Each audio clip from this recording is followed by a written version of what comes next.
وَلَوْ شَاءَ اللَّهُ مَا أَشْرَكُوا وَمَا جَعَلْنَاكَ عَلَيْهِمْ حَفِيظًا وَمَا أَنْتَ عَلَيْهِمْ بِوَكِيلٍ۔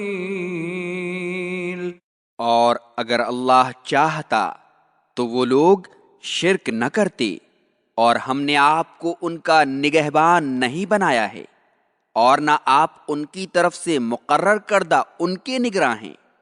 مشرک و کافر کو گمراہ کرنے کی حکمت اللہ ہی جانتا ہے۔ اگر وہ چاہتا تو تمام بنی نوع انسان کو راہ ہدایت پر اکٹھا کر دیتا، لیکن وہ اپنی مشیت اور حکمت کے تقاضے کے مطابق جسے چاہتا ہے ہدایت دیتا ہے اور جسے چاہتا ہے گمراہ کر دیتا ہے۔ اللہ سے اس کے افعال کے بارے میں نہیں پوچھا جائے گا، البتہ بندوں سے ان کے اعمال کا حساب لیا جائے گا، اور نبی کریم صلی اللہ علیہ وسلم کی ذمہ داری نہیں تھی کہ وہ انسانوں کے اعمال و اقوال کا ریکارڈ رکھتے، اور نہ ہی وہ ان کی روزی اور دیگر امور کے ذمہ دار تھے۔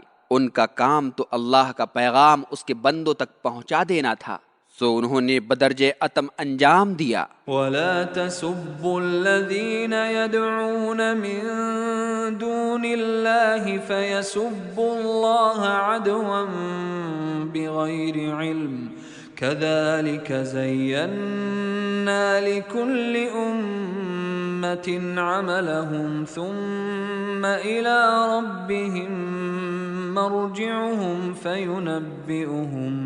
فَيُنَبِّئُهُم بِمَا كَانُوا يَعْمَلُونَ۔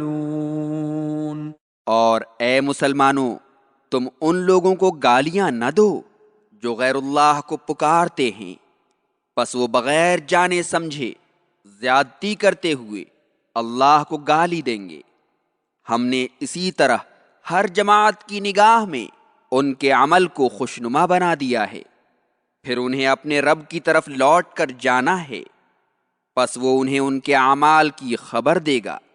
اس آیت کریمہ میں مومنوں کو اللہ تعالیٰ کے ساتھ غایت تأدب کی تعلیم دی گئی ہے۔ انہیں مشرکین کے جھوٹے معبودوں کو گالی دینے سے اس لیے منع کیا گیا ہے کہ مشرکین غصے میں آ کر اللہ تعالیٰ کو گالی دیتے ہیں۔ عبد الرزاق نے قتادہ سے روایت کی ہے کہ مسلمان کافروں کے بتوں کو گالیاں دیتے تھے تو انہیں روکا گیا تاکہ وہ اللہ کو گالی نہ دینے لگیں۔ ابن جریر اور ابن ابی حاتم وغیرہما نے ابن عباس رضی اللہ عنہما سے روایت کی ہے کہ مشرکین نے کہا، اے محمد، تم ہمارے معبودوں کو گالی دینے سے باز آ جاؤ، ورنہ ہم بھی تمہارے رب کی برائی بیان کریں گے۔ تو اللہ تعالیٰ نے بتوں کو گالی دینے سے مومنوں کو منع کر دیا، اور اس لیے کہ جہاں کسی بڑی برائی کا دروازہ کھل جانے کا اندیشہ ہو، وہاں چھوٹی نیکی کو نظر انداز کر دیا جائے گا۔ بخاری نے عبداللہ بن عمر رضی اللہ عنہما سے روایت کی ہے کہ کبیرہ گناہوں میں سے یہ ہے کہ آدمی اپنے والدین پر لعنت بھیجے۔ لوگوں نے پوچھا کہ آدمی اپنے والدین پر کیسے لعنت بھیجے گا؟ تو آپ نے فرمایا کہ وہ کسی کے باپ کو گالی دے گا تو وہ آدمی اس کے باپ کو گالی دے گا، اور اس کی ماں کو گالی دے گا تو وہ اس کی ماں کو گالی دے گا۔ ہم نے اسی طرح ہر جماعت کی نگاہ میں ان کے عمل کو خوشنما بنا دیا ہے۔ اللہ تعالیٰ نے جس طرح گزشتہ زمانوں میں اپنے نزدیک معلوم حکمتوں کے پیش نظر بہت سی گمراہ قوموں کے اعمال کو ان کی نگاہوں میں خوبصورت اور مزین بنا دیا تھا، اسی طرح اس نے مشرکین مکہ کے دلوں میں بھی بتوں کی محبت ڈال دی ہے، اس لیے وہ ان کی وکالت و حمایت کرتے اور انہیں اپنا معبود بتاتے ہیں، لیکن قیامت کے دن جب اپنے رب کے حضور پیش ہوں گے تو انہیں ان مشرکانہ اعمال کا بدلہ دیا جائے گا۔ وَأَقْسَمُوا بِاللَّهِ جَهْدَ أَيْمَانِهِمْ لَئِن جَاءَتْهُمْ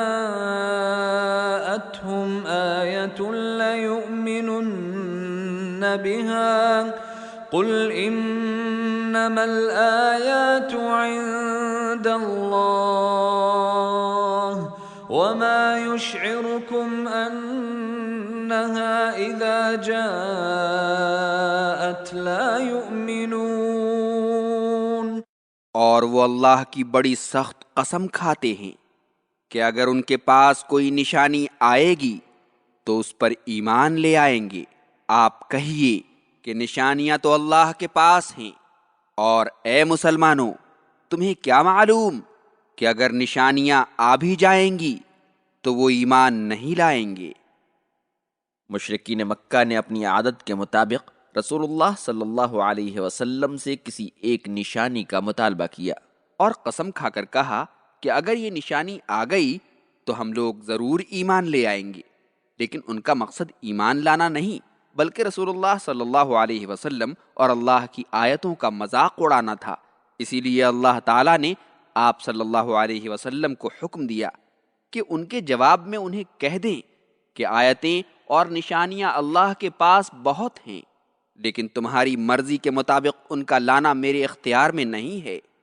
اس کے بعد اللہ تعالیٰ نے مومنوں کو مخاطب کر کے فرمایا کہ تم جو چاہتے ہو کہ یہ مشرکین مکہ ایمان لے آئیں تو تمہیں کیا معلوم کہ اگر ان کی مانگ کے مطابق اللہ تعالیٰ نشانیاں بھیج دے گا تو بھی وہ ایمان نہیں لائیں گے۔ وَنُقَلِّبُ أَفْئِدَتَهُمْ وَأَبْصَارَهُمْ كَمَا لَمْ يُؤْمِنُوا بِهِ أَوَّلَ مَرَّةٍ وَنَذَرُهُمْ فِي طُغْيَانِهِمْ يَعْمَهُونَ۔ اور ہم ان کے دلوں اور ان کی آنکھوں کو قرآن پر ایمان لانے سے پھیر دیں گے جیسا کہ وہ اس پر پہلی بار ایمان نہیں لائے تھے، اور انہیں ان کی سرکشی میں بھٹکتا ہوا چھوڑ دیں گے۔ انہی مشرکین مکہ کے بارے میں کہا جا رہا ہے کہ اللہ تعالیٰ نے ان کے دلوں کو حق کا ادراک کرنے سے محروم کر دیا ہے، اس لیے وہ حق بات کو سمجھتے ہی نہیں، اور ان کی آنکھوں کو بصیرت سے محروم کر دیا ہے، اس لیے راہ حق کو دیکھتے ہی نہیں۔ اس لیے جس طرح وہ لوگ پہلے ایمان نہیں لائے اب بھی ایمان نہیں لائیں گے، اور اللہ انہیں کفر میں بھٹکتا ہوا چھوڑ دے گا۔